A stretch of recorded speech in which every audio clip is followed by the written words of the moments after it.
Halo semuanya, selamat datang di channel yang tidak layak untuk dihina ini. Sebelum kita mulai, atur posisi santainya, seruput kopinya, dan mari kita berkhayal.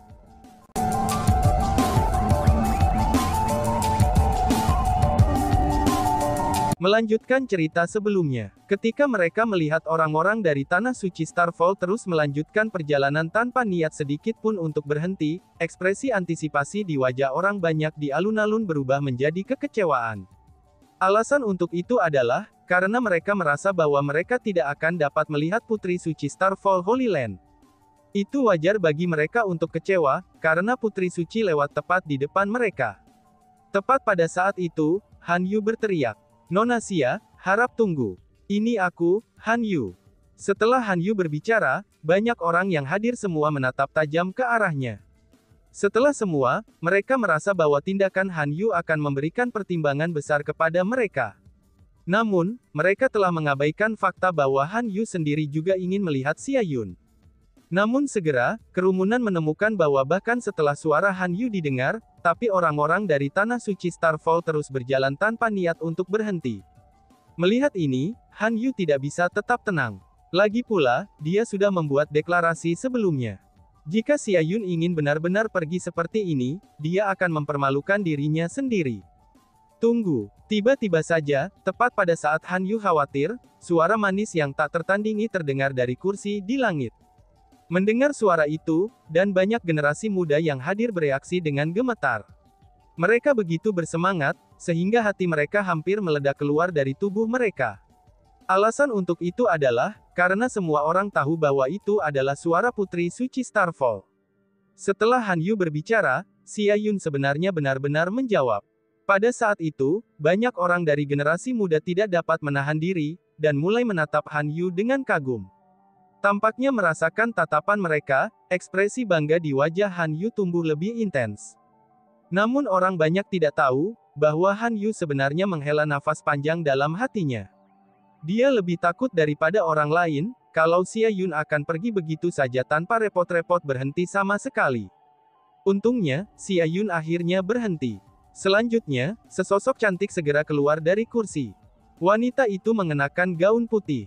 Dia benar-benar cantik, dan dia mirip dengan peri surgawi. Ini terutama jika dibandingkan dengan wanita lain yang hadir, maka kecantikannya bisa dikatakan mengejutkan secara universal. Saat melihatnya, detak jantung banyak orang yang hadir mulai meningkat dengan cepat. Mereka begitu bersemangat sehingga mereka hampir mati lemas. Wanita itu secara alami salah satu dari 3 keindahan alam atas Ciliocosm besar, Putri Suci Starfall, Xia Yun. Dibandingkan yang lain, Chu Feng tidak bereaksi dengan gembira setelah melihat Xia Yun.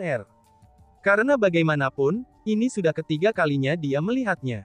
Selain itu, meskipun Xia Yun lebih cantik, tapi Chu Feng merasa bahwa ketika hanya membandingkan keindahan, masih ada perbedaan antara Xia Yun dan si ratu. Bahkan jika dibandingkan dengan Ziling, kecantikan Xia Yun akan sedikit lebih rendah.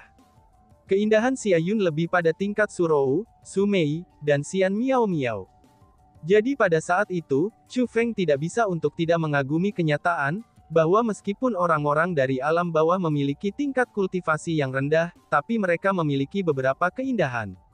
Chu Feng sudah menjumpai keindahan setingkat Xia Yun di alam bawah Martial Ancestor. Jadi, bahkan ketika dia melihat Xia Yun untuk pertama kalinya, Chu Feng tidak bereaksi dengan gembira seperti orang-orang itu. Meskipun Chu Feng tidak bersemangat, namun tetap saja hati Chu Feng berfluktuasi. Pada saat itu, Chu Feng merasa sangat gelisah dari lubuk hatinya. Meskipun wanita itu memiliki kecantikan yang mirip dengan peri surgawi yang murni dan suci, tapi Chu Feng telah menganggapnya sebagai wanita beracun. Dia tidak tahu apakah dia akan mencoba mempermainkannya lagi. "Tuan muda, kebetulan yang ditakdirkan. Aku tidak pernah berharap bisa bertemu kamu lagi di sini," ucap Xia Yun sambil melihat ke bawah, dan mengungkapkan senyum manis. Senyumnya sangat indah, dan semua pria yang hadir benar-benar terpikat oleh senyum itu. Han Yu mengangkat tangannya, dan menggenggam tinjunya. Dengan penuh keanggunan, dia pun menjawab, "Memang sebuah takdir untuk dapat bertemu Nona Xia lagi di sini." Pada saat itu, orang banyak tidak lagi hanya merasa kagum kepada Han Yu. Sebaliknya, mereka merasa iri dan iri sekarang. Lagi pula, Xia Yun adalah salah satu dari 3 keindahan alam atas Ciliocosm besar, Putri Suci Starfall Holy Land. Untuk dapat berkomunikasi dengan kecantikan selevelnya, itu adalah sesuatu yang tak pernah berani diimpikan oleh pria yang tak terhitung jumlahnya. Sedangkan Han Yu, dia sebenarnya berhasil mencapainya. Karena itulah, bagaimana mungkin orang banyak tidak iri? Tepat pada saat itu, tubuh Xia Yun bergeser. Dari langit, dia dengan lembut turun ke tanah. Dia tidak berjalan, dan sebaliknya dia turun seperti peri surgawi. Mengikuti dekat di belakangnya adalah Starfall 8 Immortals, dan semua orang dari Starfall Holy Land. Dengan tertib, mereka terbang turun dari langit. Melihat Xia Yun terbang ke bawah, Han Yu menjadi semakin senang dengan dirinya sendiri. Dia pertama kali batuk dengan bangga beberapa kali. Kemudian, ia merapikan pakaiannya untuk mewujudkan niatnya untuk bertemu dengan Xia Yun dengan tulus. Namun segera, ekspresi Han Yu langsung berubah. Alasan untuk itu adalah, karena semakin Xia Yun turun, dia semakin menemukan bahwa arah keturunannya tidak ke arahnya. Tapi sebaliknya, sepertinya dia turun ke arah Chu Feng. Pada saat itu, Han Yu mulai panik. Alasan untuk itu adalah, karena Xia Yun sebenarnya turun ke arah Chu Feng. Selanjutnya segera setelah itu, dia mendarat di depan Chu Feng. Tuan muda Chu Feng benar-benar kaku, kamu bahkan tidak repot-repot menjawab aku ketika aku berbicara denganmu, kata Xia Yun kepada Chu Feng setelah mendarat di depannya. Apa? Jadi kata-kata Putri Suci sebelumnya tidak dimaksudkan untuk Han Yu, melainkan untuk Chu Feng. Ini berarti bahwa alasan Putri Suci berhenti, ini bukan karena Han Yu sama sekali. Tapi sebaliknya, itu karena dia menemukan Chu Feng. Ucap kerumunan. Pada saat itu, kerumunan tiba-tiba menyadari, dan menjadi sangat takjub. Pada saat yang sama, mereka juga mulai bersemangat membahas masalah ini. Mereka akhirnya menyadari mengapa Xia Yun tidak berhenti segera setelah Han Yu berteriak untuknya. Ternyata dia tidak punya niat untuk memberi perhatian pada Han Yu sama sekali. Hanya ketika dia menemukan Chu Feng, dia pun berkata untuk dihentikan. Han Yu juga memikirkan hal ini. Dengan demikian, Han Yu merasa sangat malu. Kulitnya telah berubah sepucat kertas, dan dia berharap ada lubang yang bisa dia sembunyikan. Dia benar-benar tidak punya muka untuk menghadapi kerumunan. Karena faktanya bahwa dia merasa sangat malu, dia menjadi sangat marah, dan menatap Chu Feng dengan ekspresi membunuh. Persepsi Chu Feng sangat tajam, dan dia berhasil merasakan tatapan Han Yu. Merasakan tatapan Han Yu, Chu Feng merasa sangat tak berdaya. Dia takut gadis beracun ini akan mempermainkannya lagi, dan tentu saja tebakannya benar. Meskipun Han Yu tidak menyukai Chu Feng dari awal, tapi tindakan Xia Yun telah berhasil meningkatkan permusuhan Han Yu terhadap Chu Feng. Kemungkinannya, Han Yu ini mulai menganggap Chu Feng sebagai musuhnya yang tidak bisa didamaikan. Xia Yun pasti melakukan ini dengan sengaja. Tiba-tiba saja, generasi muda Starfall Holy Land menunjuk Chu Feng dan berteriak. Hei kamu, Putri Suci berbicara kepada kamu. Apakah kamu tuli? Dia merasa sangat tidak senang pada Chu Feng yang tidak menjawab Xia Yun, bahkan setelah dia berbicara dengannya. Sebenarnya, reaksinya dapat dimengerti. Lagi pula, Xia Yun adalah seseorang yang berusaha keras untuk bertemu, tetapi tidak ada yang mampu. Namun sekarang, dia datang untuk melihat Chu Feng atas inisiatifnya sendiri. Namun Chu Feng sebenarnya menolak untuk menjawabnya. Secara alami, orang-orang dari Tanah Suci Starfall akan merasa sangat tidak senang dengan kurangnya reaksi Chu Feng. Adapun Chu Feng, meskipun dia sangat ingin mengabaikan Xia Yun, tapi dia tidak bisa kurang sopan santun. Selain itu berkat saran Xia Yun bahwa Chu Feng berhasil memburu World Spirit Beast yang menakutkan itu. Maka dari itu, Chu Feng memaksakan senyum dan mengepalkan tinjunya ke arah Xia Yun. Nona Xia, ucapnya. Tuan muda Chu Feng, mengapa kamu semua berkumpul di sini, dan tidak melanjutkan langsung menuju danau spiritual terkubur? Tanya Xia Yun. Mata indahnya berkedip-kedip, dan setiap gerakannya sangat polos. Dia menyebabkan kerumunan yang hadir tergila-gila, dan jatuh cinta padanya. Dia telah menjadi gadis suci di hati mereka. Kami juga tidak tahu kenapa. Hanya saja, setelah kami mendekati tempat ini, kami secara paksa ditarik ke sini oleh pembentukan formasi. Orang-orang dari klan Serpent era kuno hanya menyebutkan kepada kami bahwa, telah terjadi perubahan pada domain abadi formasi. Selain itu, mereka tidak memberi tahu kami apa-apa, kata Chu Feng. Oh, Jadi begitu. Dalam hal itu, kelihatannya aku juga tidak bisa naik gunung secara langsung, ucap Xia Yun. Saat Xia Yun berbicara, dia melirik Starfall 8 Immortals. 8 abadi itu pun menganggukkan kepalanya. Kemudian, dia membuka mulut dan berbicara dengan suara yang bahkan lebih menusuk telinga daripada guntur. Suaranya bergema di seluruh wilayah. Seperti kata pepatah, mereka yang datang adalah tamu. Klan ular era kuno tidak hanya menunjukkan berbagai tamu di sini, tetapi mereka benar-benar bahkan tidak repot-repot untuk memberikan penjelasan. Apakah ini cara orang memperlakukan tamu? Ucap Tetua Xingyi. Tepat setelah kata-kata Tetua Xingyi beresonansi di sekitarnya, beberapa tokoh segera muncul dari sebuah istana jauh di dalam plaza. Mereka semua adalah orang-orang dari klan Serpent era kuno. Tuan Xingyi, tolong hilangkan amarahmu. Ada alasan mengapa kami mengumpulkan berbagai tamu di sini. Klan Serpent era kuno yang memimpin itu mulai memberikan penjelasan, itu saat dia dengan cepat terbang menuju Tetua Xingyi. Dari perilakunya, kerumunan mampu melihat satu emosi, yaitu ketakutan. Pada saat itu, kerumunan tidak dapat menahan diri dari rasa kagum. Berpikir kembali, mereka juga mencari klan ular era kuno untuk bertanya kepada mereka tentang apa yang sedang terjadi. Namun sayangnya, mereka hanya diberi respons setengah hati. Bahkan klan Serpent era kuno menjadi tidak sabar jika mereka mencoba untuk meminta detailnya. Mereka bisa dikatakan sangat kasar dan tidak kooperatif. Namun dengan satu pertanyaan dari Tetua Xingyi, mereka takut pada keadaan seperti itu. Perbedaan itu terlalu besar. Setelah Tetua Ular Klan era kuno itu mendekat, Tetua Xingyi bertanya, "Apa yang membuatmu semua menolak untuk membiarkan orang lain menaiki gunung?" Tanya Tetua Xingyi. "Ini adalah keputusan yang dibuat kepala klan Lord kami dan Tetua Agung," kata Tetua Klan Ular era kuno. "Keputusan seperti apa?" tanya Tetua Xingyi. Mengenai hal ini, Tetua Ular Klan era kuno mengungkapkan ekspresi yang sulit. "Bicaralah," bentak Tetua Xingyi dengan tatapan tajam. Ekspresi rasa takut pada Tetua Serpent Klan dari era kuno itu tumbuh semakin kuat. Dia tidak berani ragu, dan langsung berkata, "Suatu pilihan. Itu pilihan," ucapnya. Dia sangat takut pada Tetua Xingyi. "Pilihan macam apa? Berbicaralah dengan jelas," Tetua Xingyi berbicara dengan tidak sabar. "Kali ini, Ketua Klan Lord kami dan Tetua Agung telah bersama-sama menyiapkan formasi. Mereka juga telah mengatur formasi labirin besar di pegunungan yang mencapai langit. Jika seseorang memasuki pegunungan, seseorang akan memasuki labirin. Hanya dengan berjalan keluar dari labirinlah, maka seseorang dapat memasuki danau spiritual terkubur.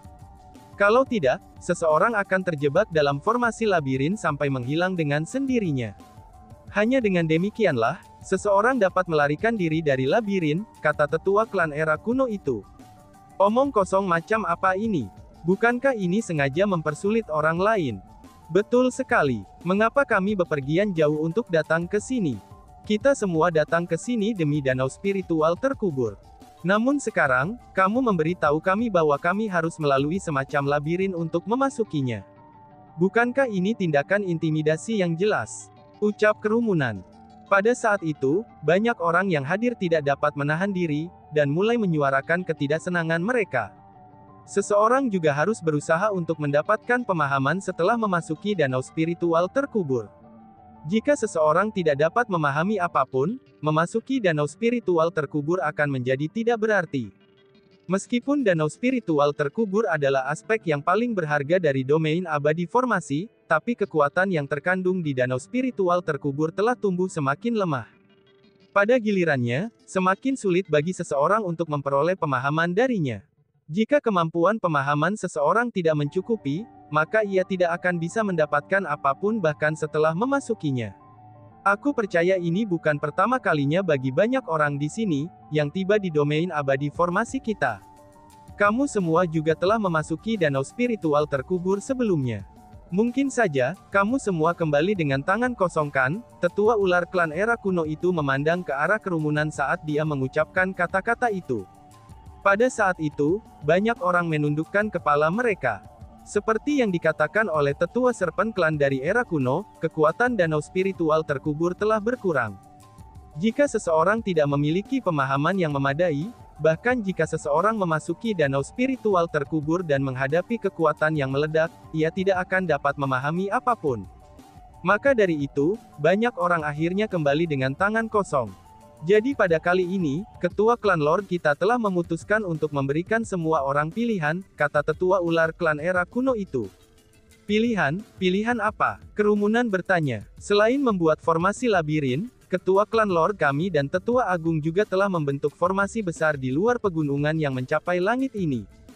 Formasi besar itu dibentuk dengan mengintegrasikan kekuatan khusus dari domain abadi formasi. Jika seseorang memasuki formasi itu, dia pasti akan mendapatkan panen. Tentu saja, panen itu akan tergantung pada kemampuan pemahaman semua orang. Telah dikatakan, kekuatan pembentukan formasi itu akan meningkat ketika kekuatan di dalam danau spiritual terkubur itu meletus. Dibandingkan dengan memasuki danau spiritual terkubur, panen dari pembentukan formasi itu kemungkinan akan lebih besar, kata tetua ular klan era kuno itu.